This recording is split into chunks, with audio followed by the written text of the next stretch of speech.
diri terlebih dahulu.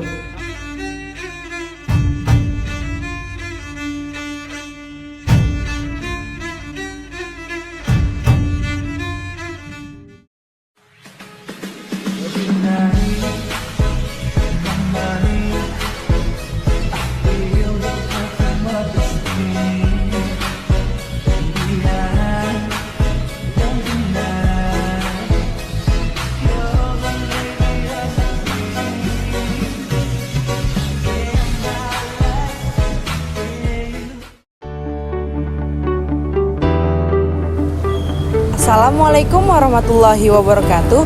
Perkenalkan, kami mahasiswa dari Universitas Pamulang. Video ini kami buat sebagai salah satu bentuk penyelesaian tugas pada mata kuliah Bank Risk Management dengan dosen pengampu Ibu Nur Aidawati SSOS MM. Kami dari kelompok 5 yang beranggotakan 4 orang. Dalam prosesnya, kami saling bekerja sama untuk menyelesaikan tugas ini. Baiklah, tanpa berlama-lama, mari kita simak video presentasi dari kelompok kami. Pengertian risiko pasar. Risiko pasar adalah risiko yang timbul akibat pergerakan variabel pasar seperti suku bunga, nilai tukar, harga saham, maupun harga komoditas. Perubahan variabel ini dapat menimbulkan kerugian pada aset, kewajiban, atau portofolio keuangan suatu perusahaan.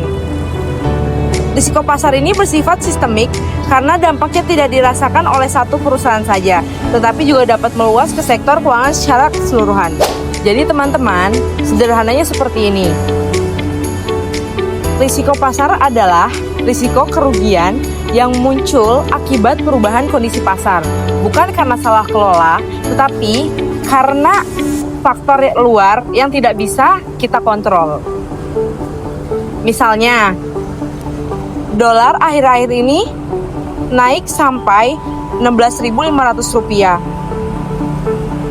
Otomatis, harga barang impor menjadi lebih mahal dan perusahaan yang bergantung pada impor otomatis langsung dikenakan biaya yang lebih tinggi. Risiko pasar memiliki dua jenis besar risiko. Yang pertama ada risiko spesifik, yaitu risiko yang muncul akibat pergerakan surat berharga tertentu yang dipengaruhi oleh faktor internal penerbitnya. Yang kedua, ada risiko umum. Risiko yang muncul akibat perubahan kondisi pasar secara keseluruhan, seperti kenaikan suku bunga atau fluktuasi nilai tukar. Jenis-jenis risiko umum ada 4. Yang pertama, ada risiko suku bunga. Dan yang kedua, ada risiko nilai tukar. Yang ketiga, ada risiko komoditas.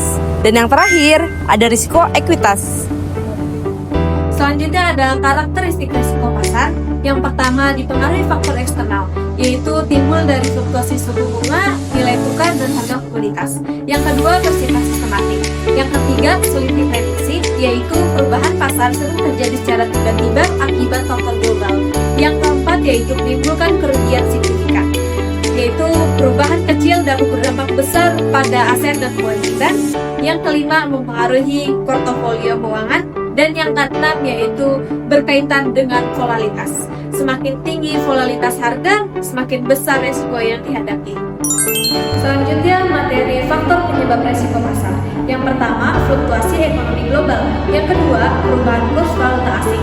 Yang ketiga, perubahan tingkat suku bunga. Yang keempat, volatilitas harga komoditas. Dan yang terakhir, kelima yaitu persaingan pasar. Dampak risiko pasar ada 4. Yang pertama, dampak risiko terhadap pendapatan perusahaan. Untuk harga pasar, suku bunga, nilai tukar itu dapat menyebabkan ketidakpastian dalam pendapatan. Yang kedua, dampak terhadap nilai aset dan kewajiban.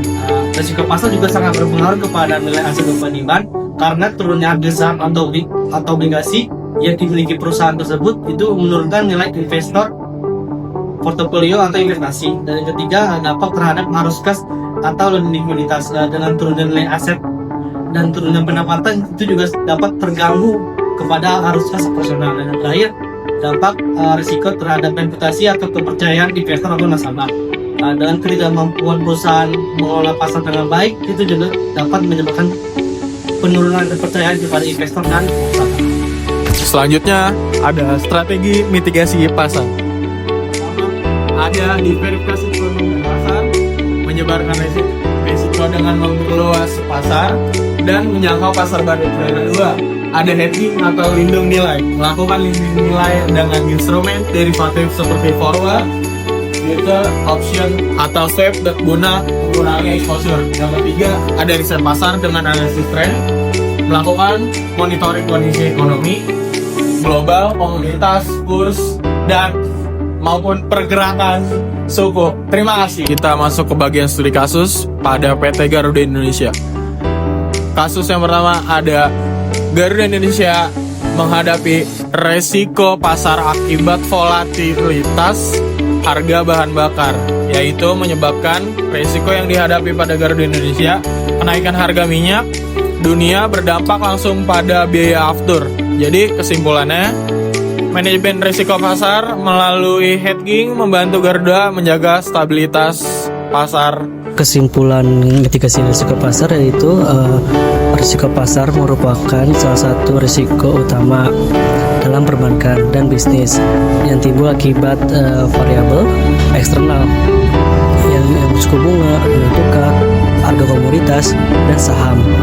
Risiko ini bersifat sistemik, sulit diprediksi dan dapat menimbulkan kerugian signifikan, dan penyebabnya meliputi struktur ekonomi global, fluktuasi asing, harga komoditas, suku bunga, dan persaingan pasar yang berdampak pada aset, likuiditas, hingga reputasi perusahaan. Untuk menghadapinya, strategi mitigasi yang dapat diterapkan meliputi diversifikasi, hedging, manajemen likuiditas, riset pasar, strategi harga fleksibel, serta kerjasama strategis. Untuk menganalisis sistem yang baik akan membantu menjaga stabilitas keuangan, meningkatkan kepercayaan publik, dan memperkuat daya saing perusahaan di tengah pandangan global. Terima kasih. Oke, sekian presentasi pada kesempatan kali ini. Kami dari kelompok 5 mengucapkan terima kasih. Wassalamualaikum warahmatullahi wabarakatuh.